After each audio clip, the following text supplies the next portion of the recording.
नमस्कार। शब्दघोष के जनसरोकार में आपका स्वागत है।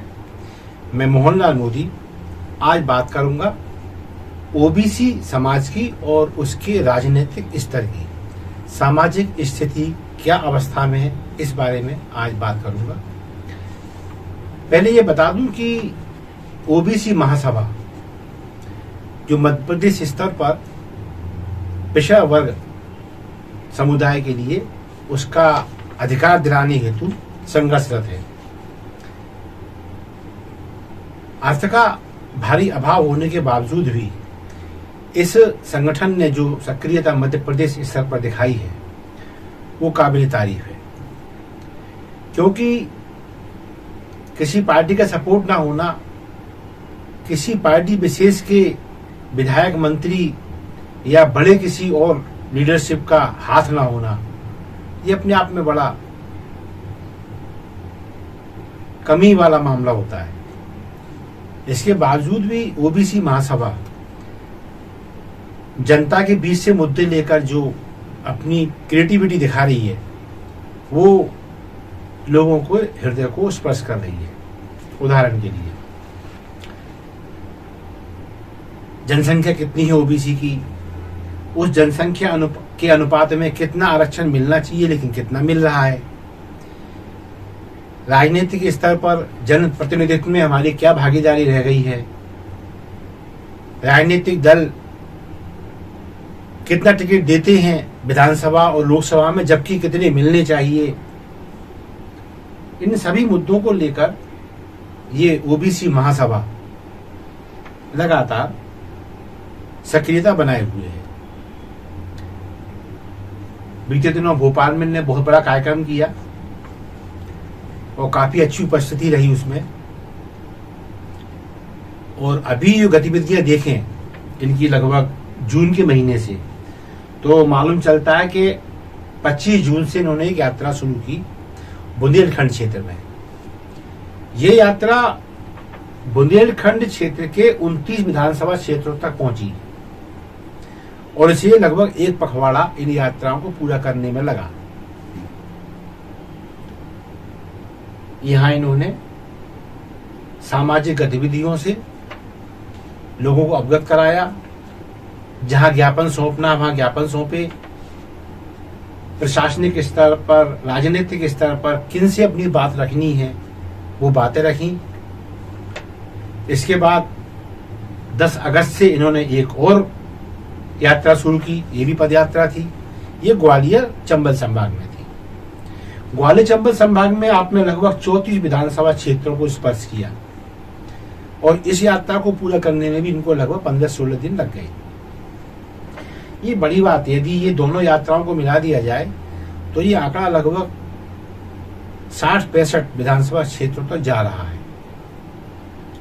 कोई राजनीतिक दल जो भारी स्तर पर चंदा एकत्रित करता है, सत्ता में है तो कोई बात ही नहीं है, और विपक्ष में भी है तब भी उसे एक बैग रहता है पीछे से किसी उद्योगपति का, बड़े बड़े व्यापारियों का, व्यवसायियों का चंदा करोड़ों अरबों रुपए में इनको प्राप्त होता है, तब कहीं जाकर ये इतनी विधानसभाओं को स्पर्श नहीं कर पाते। सत्ता पक्ष को, राष्ट्रीय स्तर की कांग्रेस की बात नहीं कर रहा हूं, अन्य दलों को यदि लें राजनीतिक स्तर पर जो चंदे के मामले में करोड़ों और अरबों रुपए की प्रॉपर्टी दबा के बैठे हैं, वो दल भी इतने क्षेत्रों को स्पर्श नहीं कर पाते जितने इन लोगों ने जून से लेकर अगस्त के बीच में छू के दिखा दिए। 64-65 विधानसभा क्षेत्र बहुत होते हैं। इसके अलावा जब इनको लगा कि राजनीतिक स्तर पर दलों के मुखियाओं को भी ये समस्या बतानी चाहिए, ये मांग बतानी चाहिए, हम क्या चाहते हैं बताना चाहिए, तो ये भाजपा कार्यालय पहुंचे। वहां इन्होंने पिछड़ा वर्ग प्रकोष्ठ में जाकर अपना ज्ञापन दिया। इसके बाद आप कांग्रेस भी गए। कांग्रेस में आपने राजीव सिंह और श्रीमती शोभा ओझा इन्हें ज्ञापन दिया। इसके बाद आप बसपा कार्यालय पहुंचे। बसपा में इनकी मुलाकात प्रदेश अध्यक्ष रमाकांत पिप्पल से हुई, उनको भी ज्ञापन दिया और फिर आम आदमी पार्टी के कार्यालय में गए। यहाँ मध्य प्रदेश के लिए प्रभारी बनाए गए हैं भूपेंद्र सिंह, आप दिल्ली से आए हैं, उनको भी इन लोगों ने ज्ञापन भेंट किया। सभी से अपनी मांगे दोहराई, लिखित में भी इन्होंने इनका जो मांग पत्र है उसमें एक तो ये है कि जो ओबीसी के मुद्दे हैं, ओबीसी की जो समस्याएं हैं, उसकी जो मूलभूत आवश्यकताएं हैं, उनको आगामी चुनावी घोषणा पत्रों में राजनीतिक दल शामिल करें। दूसरा, जातिगत जनगणना को लेकर अधिकांश राजनीतिक दल किंतु परंतु करते हैं, ये ओबीसी वर्ग के साथ में अन्याय है। इस जनगणना को राष्ट्रीय स्तर पर कराया जाना चाहिए और प्रदेश स्तर के जो राजनीतिक दलों के नेतृत्व है ये इस मांग को हमारी दिल्ली तक पहुंचाएं। आरक्षण मिले नौकरियों में भी और जनप्रतिनिधित्व में भी। जैसे SC/ST के लिए कई क्षेत्र रिजर्व हैं लोकसभा विधानसभा में, लेकिन ओबीसी को कोई ऐसी सुविधा प्राप्त नहीं है। नौकरियों में तो सब जानते ही हैं कि जनसंख्या के अनुपात अनुसार इतना कम आरक्षण है, कुछ लोग कहते हैं ना दें तो अच्छा है। और विधानसभा लोकसभा में जो टिकट दिए जाते हैं उसमें भी ओबीसी के साथ न्याय नहीं होता। लिहाजा आगामी विधानसभा चुनाव में जो बिल्कुल सामने खड़ा है और लोकसभा चुनाव में सभी राजनीतिक दल ओबीसी वर्ग के लोगों को उनकी संख्या के अनुपात अनुसार टिकट देंगे, ये अपेक्षा जताई गई है। साथ में ये कहा गया है कि यदि मांगों पर विचार नहीं होता है, ओबीसी महासभा लगातार आंदोलनरत है, बना रहेगा और वादा खिलाफी होती है तो फिर इस बारे में पूरे पिछड़ा वर्ग समाज को इस बाबत अवगत कराया जाएगा और एक बड़ा आंदोलन खड़ा करने की बाध्यता रहेगी। इस पदयात्रा की बात करें तो बहुत सारे लोग सक्रिय रहे, ज्ञापन भेंट करने में भी कई कार्यकर्ताओं का सहयोग रहा, लेकिन कुछ नाम मेरे पास आए हैं जो नेतृत्व करता है इस पूरे आयोजन में। वो हैं कार्यकारी प्रदेश अध्यक्ष ओबीसी महासभा के ब्रिजेंद्र सिंह यादव, जिनके नेतृत्व में ये सारे कार्यक्रम चले, ज्ञापन भेंट किए गए।